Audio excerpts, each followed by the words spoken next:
analisis kebijakan perlindungan data pribadi di Indonesia. Topik ini saya angkat karena data pribadi sekarang sudah menjadi bagian dari kehidupan sehari-hari, bahkan bisa dibilang tidak bisa lepas dari data pribadi. Setiap kali kita menggunakan media sosial, mendaftar layanan online, atau mengakses layanan pemerintah, kita menyerahkan data pribadi kita. Misalnya, tidak semua orang sadar bagaimana data tersebut dikelola dan dilindungi.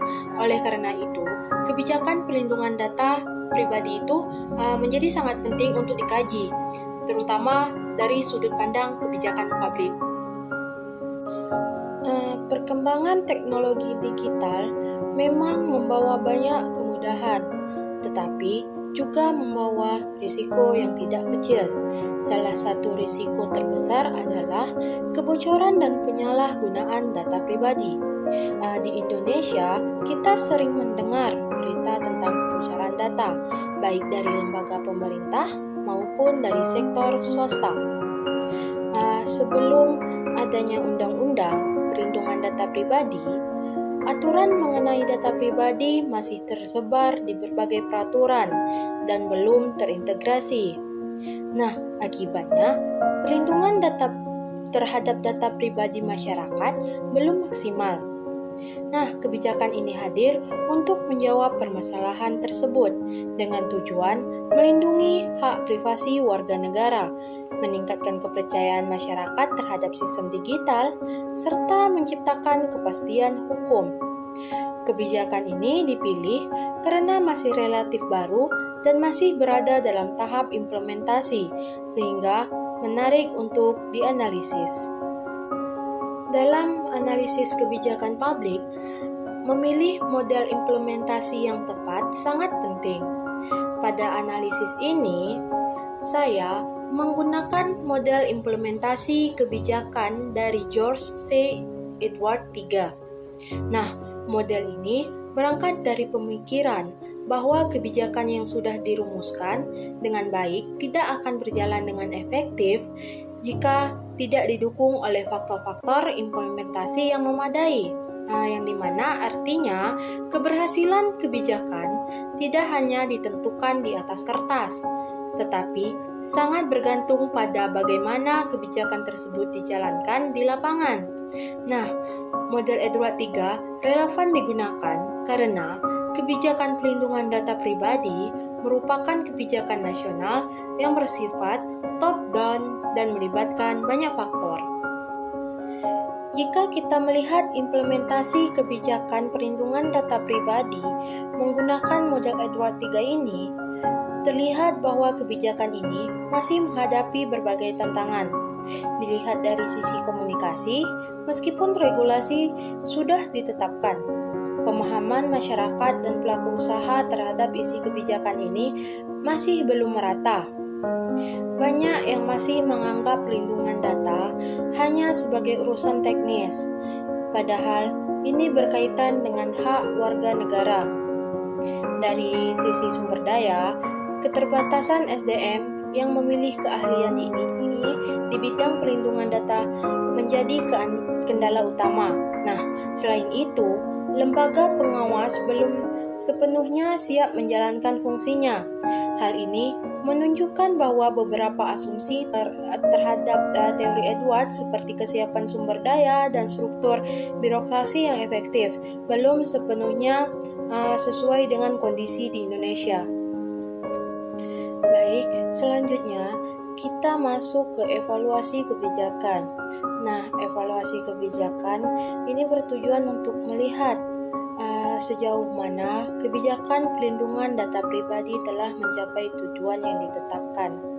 Nah, dalam konteks ini, keberhasilan kebijakan dipengaruhi oleh kejelasan aturan, kesiapan lembaga pelaksana, serta tingkat kepatuhan penyelenggara sistem elektronik. Namun, karena kebijakan ini masih tergolong baru, evaluasi yang dilakukan sejauh ini masih terbatas dan belum menyeluruh. Evaluasi yang ada lebih bersifat pemantauan awal terhadap implementasi kebijakan dan respon pemerintah terhadap kasus-kasus kebocoran data. Nah, dalam melakukan evaluasi kebijakan ini, digunakan indikator evaluasi kebijakan dari William and Dunn. Nah, dari efektivitas, kebijakan ini belum sepenuhnya mampu mencegah kebocoran data dari sisi efisiensi.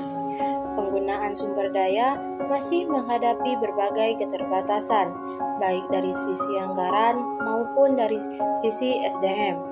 Nah, responsivitas pemerintah mulai terlihat, tetapi implementasinya belum merata di semua daerah. Selain itu, keterbatasan data menjadi tantangan utama dalam evaluasi kebijakan ini.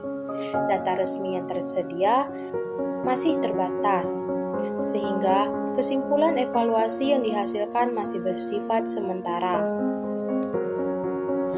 Nah, untuk metode evaluasi kebijakan, digunakan pendekatan kombinasi antara metode kualitatif dan kuantitatif yang mengacu pada model evaluasi kebijakan dari William and Dunn. Nah, metode kualitatif digunakan untuk menganalisis isi kebijakan, dokumen resmi, serta proses implementasi isi lapangan.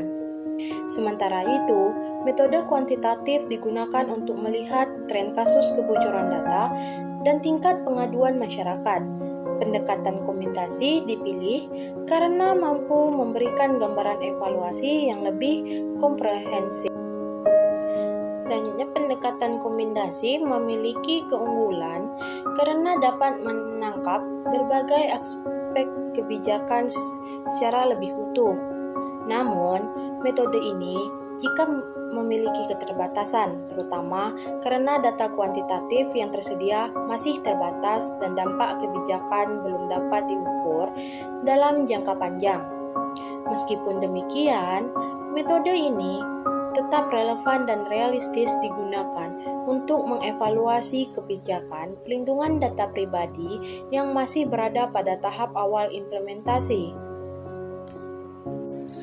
Perubahan kebijakan pelindungan data pribadi bukan untuk mengganti aturan yang ada, melainkan penyempurnaan kebijakan yang sudah berlaku. Secara substansi, Undang-Undang Perlindungan Data Pribadi sudah cukup memadai, namun implementasinya masih belum optimal. Berbagai macam tantangan seperti lemahnya pengawasan, keterbatasan kapasitas pelaksana, serta rendahnya kesadaran terhadap pentingnya perlindungan data pribadi menjadi alasan perlunya penyesuaian kebijakan. Selain itu, perkembangan teknologi digital yang sangat cepat juga menuntut kebijakan yang lebih responsif. Perubahan kebijakan ini difokuskan pada penguatan lembaga pengawas, peningkatan kapasitas pelaksana kebijakan, serta penyempurnaan regulasi turunan. Dengan demikian, perlindungan data pribadi diharapkan dapat berjalan lebih efektif dan memberikan rasa aman bagi masyarakat di era digital.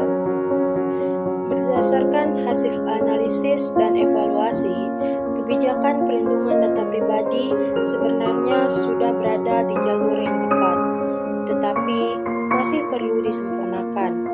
Selain itu, sosialisasi kebijakan kepada masyarakat dan pelaku usaha perlu diperluas agar kebijakan ini tidak hanya dipahami secara normatif, tetapi juga diterapkan secara nyata. Sebagai penutup, kebijakan pelindungan data pribadi merupakan kebijakan publik yang sangat penting di era digital. Meskipun masih menghadapi berbagai tantangan dalam implementasinya, kebijakan ini memiliki potensi besar untuk melindungi hak privasi masyarakat. Bagi pemerintah, kebijakan ini menuntut kesiapan kelembagaan, koordinasi antar lembaga, dan penegakan hukum yang konsisten.